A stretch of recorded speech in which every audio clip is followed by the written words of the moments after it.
কড়াতে জল বসিয়ে দিয়েছি অলরেডি। আমি 2 কিলো আম কেটে খোসা ছাড়িয়ে রেখেছি। কড়ার মধ্যে জল দিয়ে তার মধ্যে নুন দিয়ে দিয়েছি। নুন দিয়ে এই জলটাকে একটু গরম হলেই এর মধ্যে আমি টুকরো টুকরো করা আমগুলো দিয়ে দেবো। আমের মোরব্বা আগে টুকরো করে নেবেন, দেখবেন ঝটপট হয়ে যাবে। এবার টুকরো টুকরো করে আমটা এটা 4 মিনিট মতন একটু বয়েল করে নেব, একটু নরম হওয়া পর্যন্ত অপেক্ষা করব।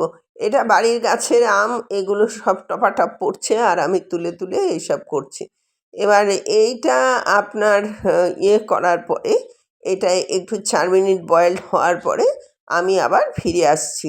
বাই দ্য ওয়ে, আমি নূপুর, আপনারা দেখছেন smile with Nupur and Tania. Please একটু সাবস্ক্রাইব করে দেবেন, বেল আইকনটা টিপতে ভুলবেন না, লাইক শেয়ার করে দিয়ে পাশে থাকবেন।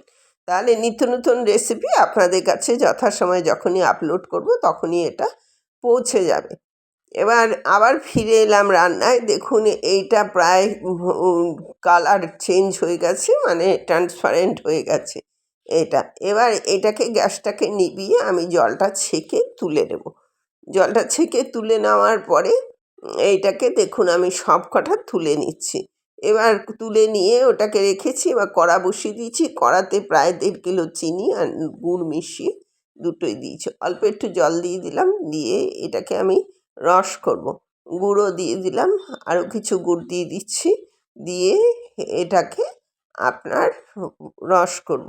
এই রসটা তৈরি হয়ে গেলে পরে আমি ওর মধ্যে আমটা দেবো। এর মধ্যে কিন্তু বিশেষ কিছু পড়বে না, কিন্তু আমি একটু মৌরি আর 3টে এলাচ সুন্দর গন্ধ হওয়ার জন্য আমি এটাকে একটুখানি ভেজে রেখে গুঁড়ো করে রাখবো। ভেজে নিয়েছি অলরেডি, গুঁড়ো করে রাখবো।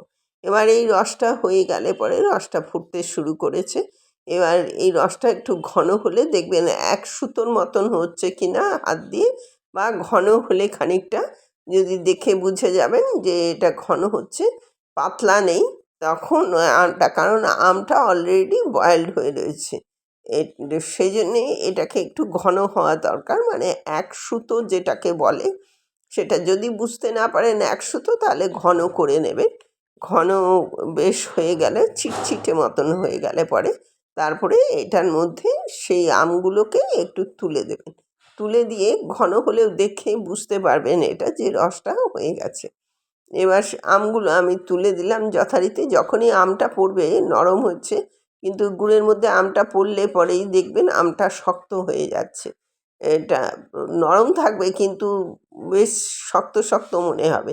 এটা আবার একটু 4-5 মিনিট মতন ফুটিয়ে আমি এটাকে নামিয়ে নেব। দেখুন এটা প্রায় আপনার মানে দিয়ে দিয়েছি সমস্তটা রসের মধ্যে। এটা ঢুকে গেলে পরে, রসটা ঢুকে গেলে পরে আমটাকে তুলে নেবেন। রেডি প্রায় হয়ে এসছে এটা। এর মধ্যে আপনার গুঁড়ো মশলাটা, যেটা আমি মৌরি আর এলাচ করে রেখেছি, ওটা আমি এর মধ্যে দিয়ে দিলাম।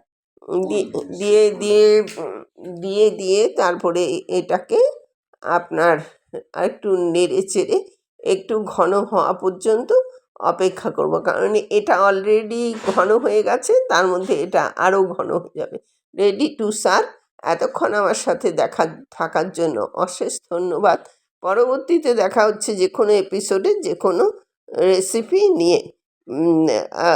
আপনারা smile with Nupur and Tania চ্যানেলটা সাবস্ক্রাইব করতে ভুলবেন না। নিত্য নতুন রেসিপি পেতে চান তাহলে এটা সাবস্ক্রাইব করে পাশে থাকবেন।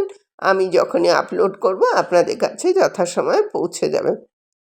এটা সারা বছর ধরে আপনি খেতে পারবেন, বেশি করে স্টোর করে রাখলে কোনো অসুবিধা হবে না।